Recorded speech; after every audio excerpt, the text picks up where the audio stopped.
agora convidamos a Ariete para o estudo de hoje, Ariete. Obrigado por aceitar esse convite.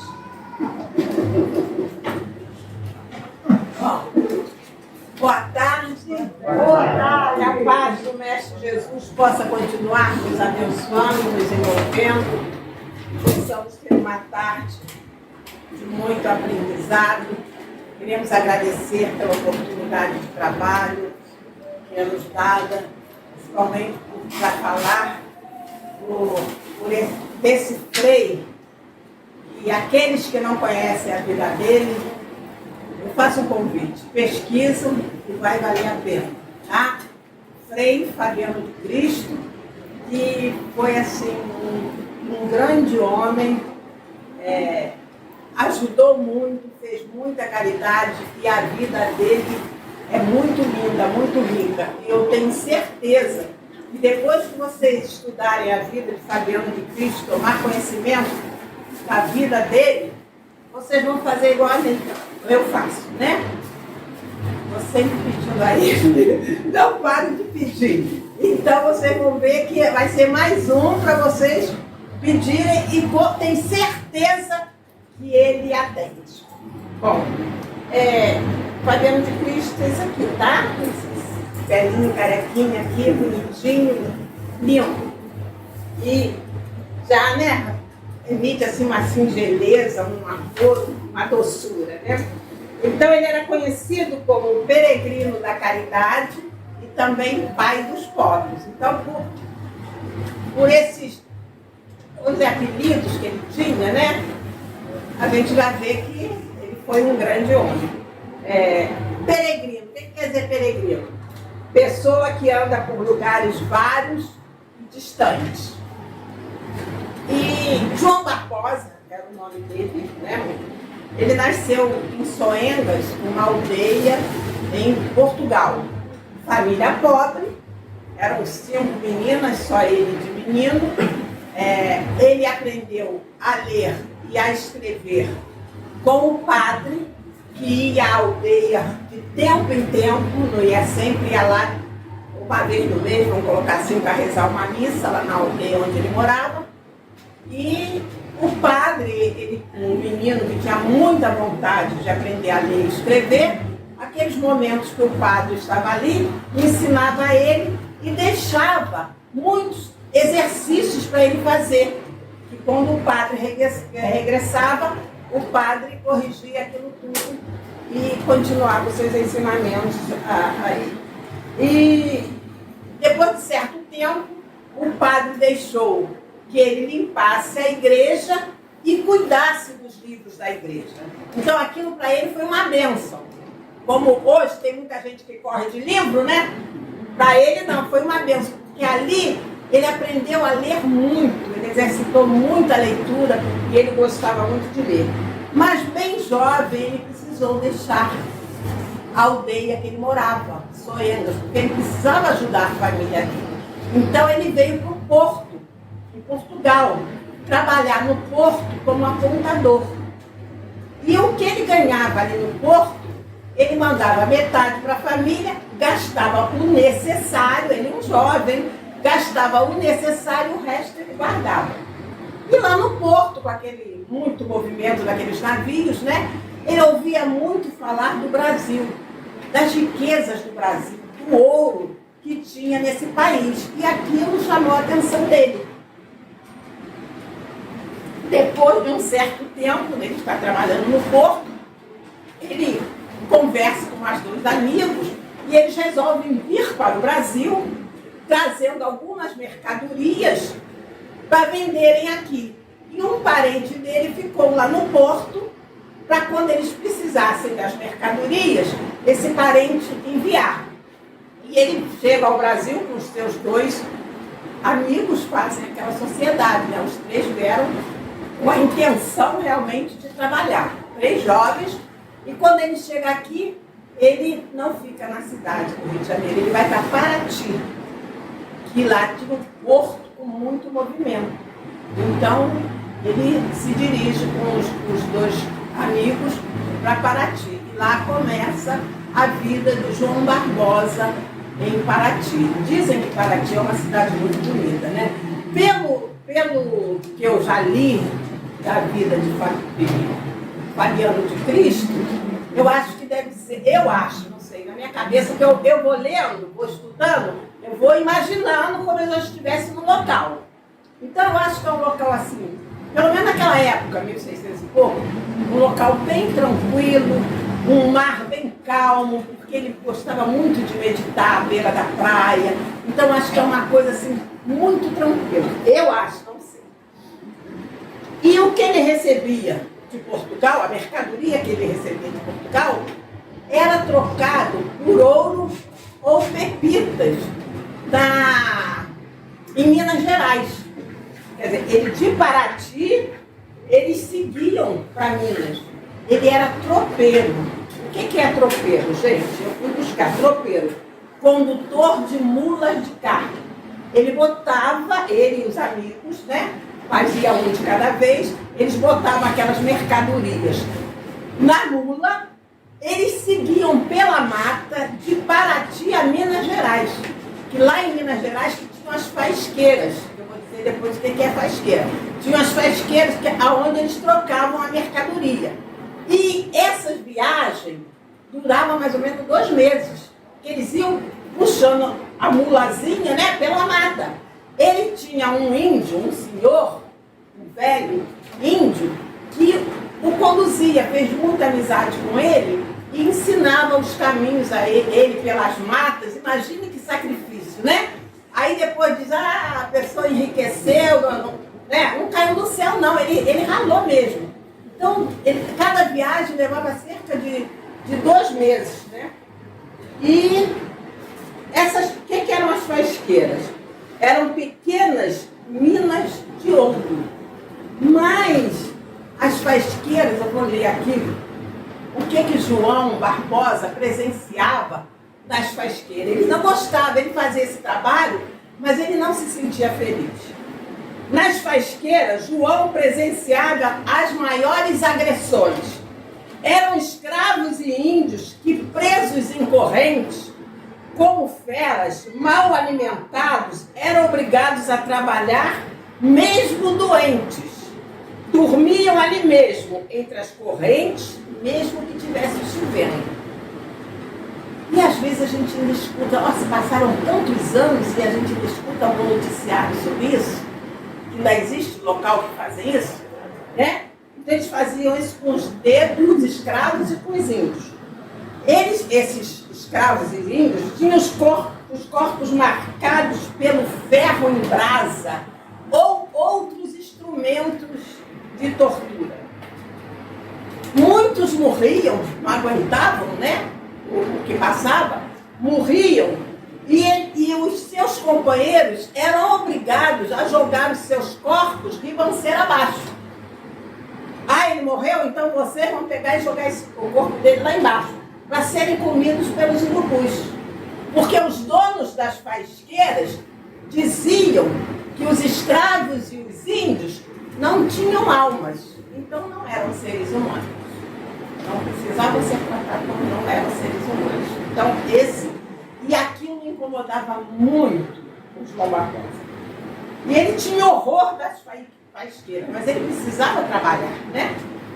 E depois de alguns anos, ele conseguiu, junto com seus sócios, aqueles 2 que vieram lá de Portugal com ele ficar só em Paraty na parte administrativa, já que ele tinha aprendido com o padre a fazer conta, a ler, escrever. Então ele ficou em Paraty, na área administrativa, e os 2 amigos dele que ficaram sendo os tropeiros.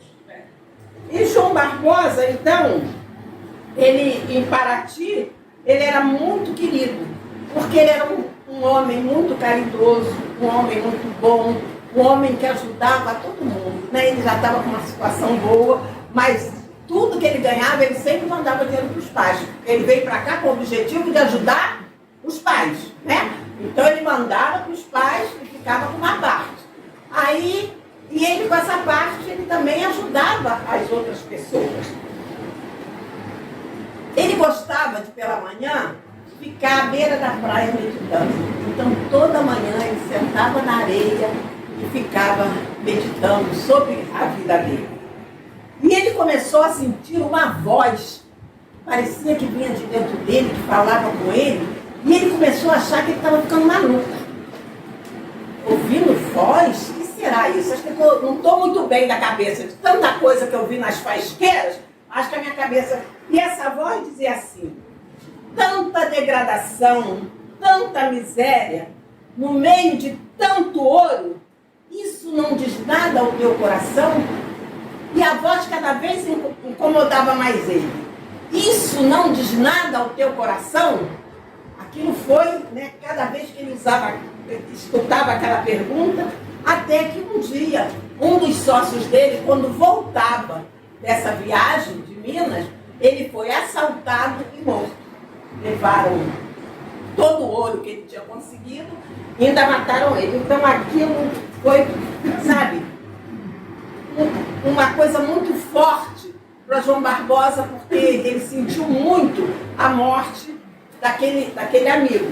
E novamente a voz diz para ele: isso não diz nada no seu coração? Será mesmo este o sentido da vida? E ele meditava muito sobre aquilo.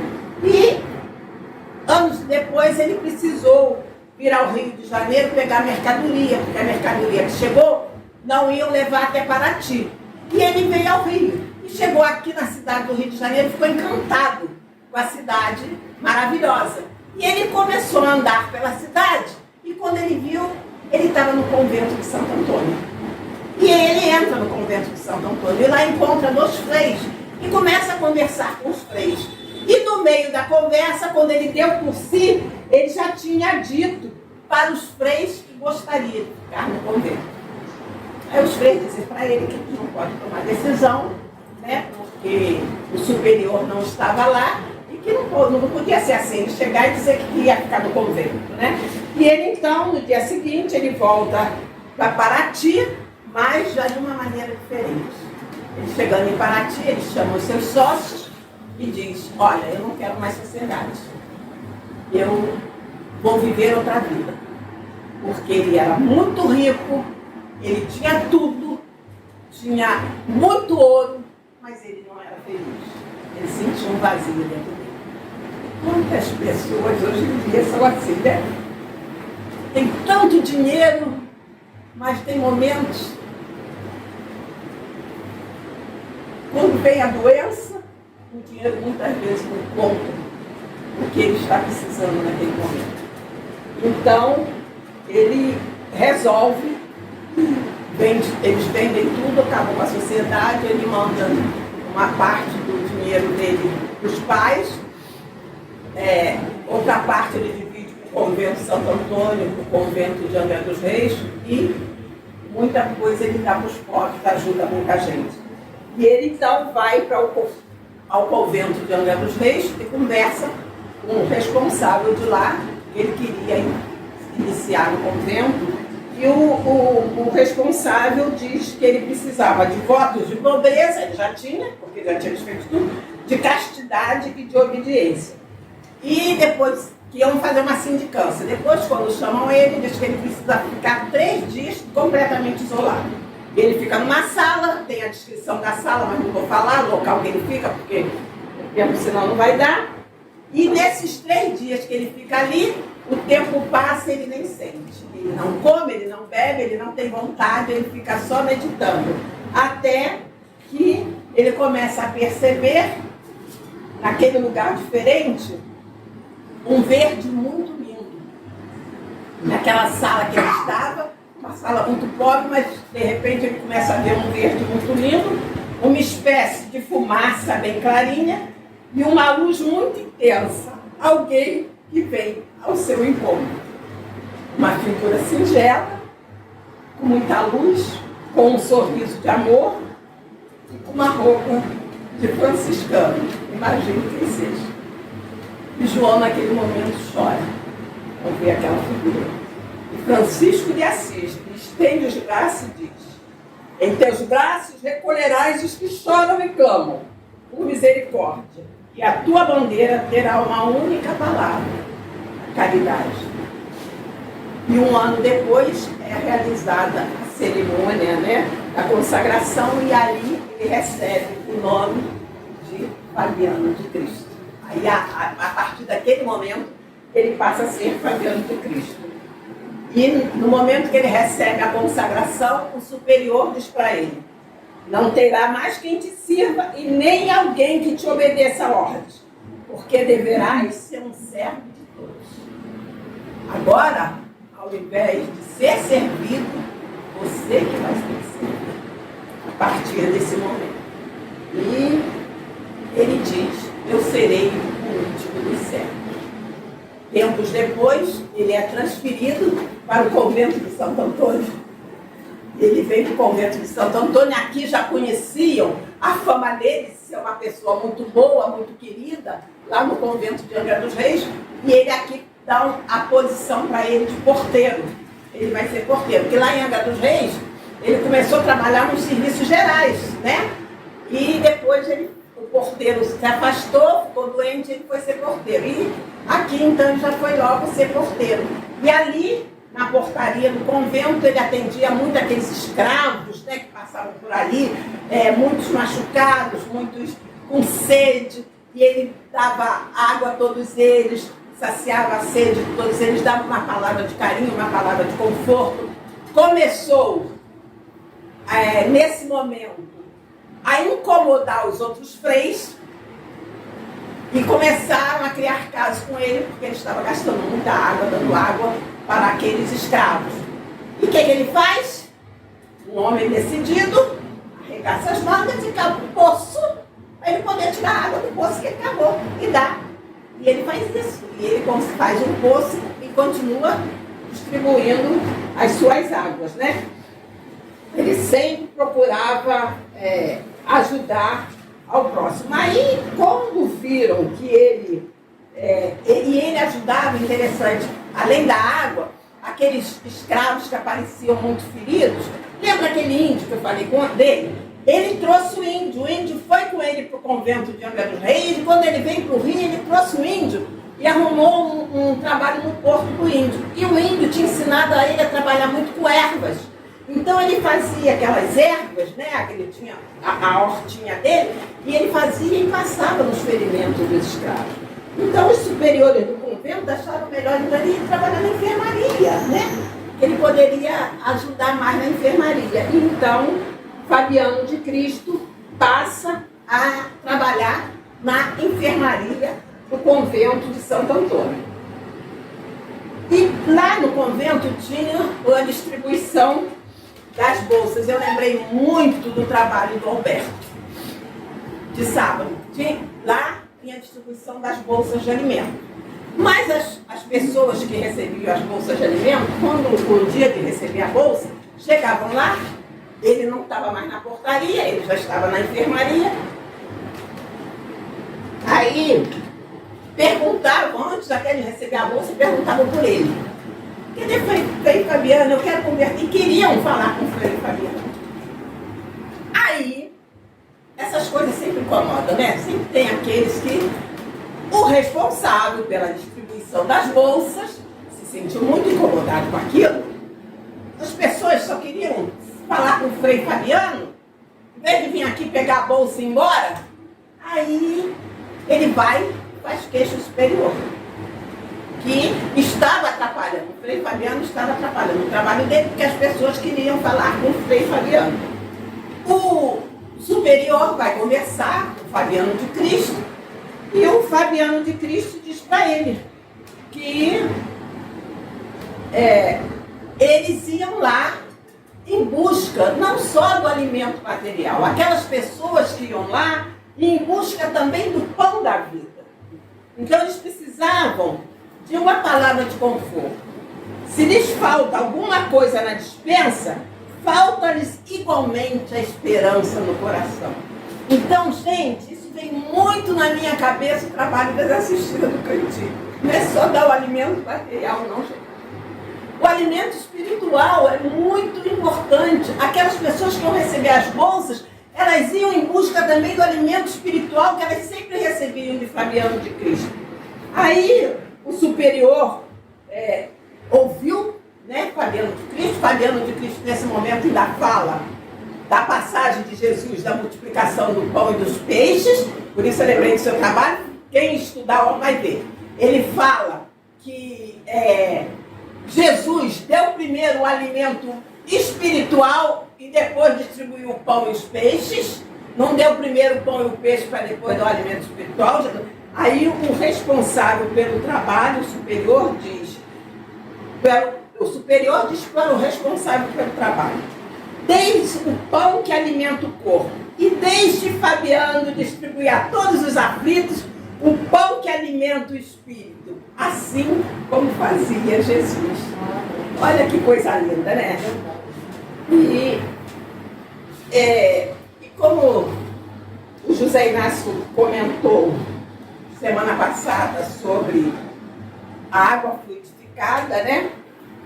Quando a aguinha do Fabiano de Cristo, lá na nossa casa, no nosso lar, no nosso culto do Evangelho do Lar, que é diariamente, nós colocamos os copos para cada um na mesa para ser fluidificado e sempre pedimos a Fabiano de Cristo, se for permitido por Jesus, que ele fluidifique aquelas águas com remédio que cada um de nós necessita.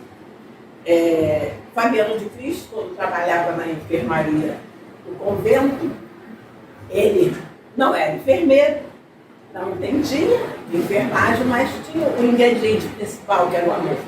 Né? Ele tinha o amor. E a ala que ele cuidava, os médicos começaram a observar que naquela ala os doentes ficavam mortos rapidinho. E o doutor Forte, que era o médico responsável, começou a observar. E via que Fabiano de Cristo sempre dava um copinho com alguma coisa, né? Um líquido para os pacientes dele, os enfermos dele. O doutor Forte chama Fabiano de Cristo e diz: Fabiano, eu quero que você seja muito honesto comigo. Me diga o que você coloca nessa água, qual o remédio que você coloca nessa água que faz com que os seus enfermos fiquem bons. Não tem nada, tem alguma coisa, porque há muito tempo que eu venho prestando atenção no seu trabalho, te observando. E eu trouxe do hospital onde eu trabalho 2 doentes terminais que para a medicina não tinha mais jeito. Então, como eles iam morrer mesmo, eu trouxe para cá e botei na sua aula. E agora eles estão bem. O que acontece? Você tem que dizer para que nós médicos possamos usar isso em favor do próximo. E Fabiano, na humildade dele, né, diz: doutor, o que eu faço, o senhor pode fazer muito melhor do que eu. Porque o senhor tem estudo, eu não tenho. Eu sou muito leigo. Eu só pego o copinho, boto um pouco de água e peço a Deus, a Jesus, que coloque ali um remédio. Eu não sei qual remédio que eles colocam. Olha só a inocência dele. Eu não sei qual o remédio que eles colocam. E eu dou para eles. É isso, doutor. E ali, o doutor, né, viu que realmente era o poder da fé, o poder do amor, que fazia com que Fabiano de Cristo conseguisse, através de Jesus, de Deus, fazer com que aqueles pacientes ficassem curados. E, a partir dali, muitas das vezes, viram o doutor Forte no cantinho com um copinho. Com certeza estava pedindo também que colocasse ali, né, o medicamento para os seus pacientes. Então, essa é uma parte muito pequena, gente, mas muito pequena mesmo, da vida desse grande homem, que nasceu pobre, foi muito rico, mas não era feliz. E nós vemos isso muito hoje em dia. Pessoas que têm muito dinheiro, mas têm um vazio dentro de si, como Fabiano de Cristo tem. E ele só conseguiu preencher este vazio no momento que ele se encontrou com Jesus. Que ele deixou que Jesus penetrasse dentro dele. Ele abriu mão de tudo, de material que ele tinha, e foi se entregar, vamos colocar assim, de corpo e alma em favor do próximo. Então, nos seus momentos de aflições, eu já fiz muito isso. Um dos meus netos, para comparecer, todos os dois da minha filha, foi parto de risco de um Fabiano de Cristo. Então, no momento de dificuldade, de aflições, podem pedir a Fabiano de Cristo. Eu tenho certeza que ele vem em auxílio de todos nós. Obrigada pelo trabalho, obrigada pela oportunidade. Te agradeço.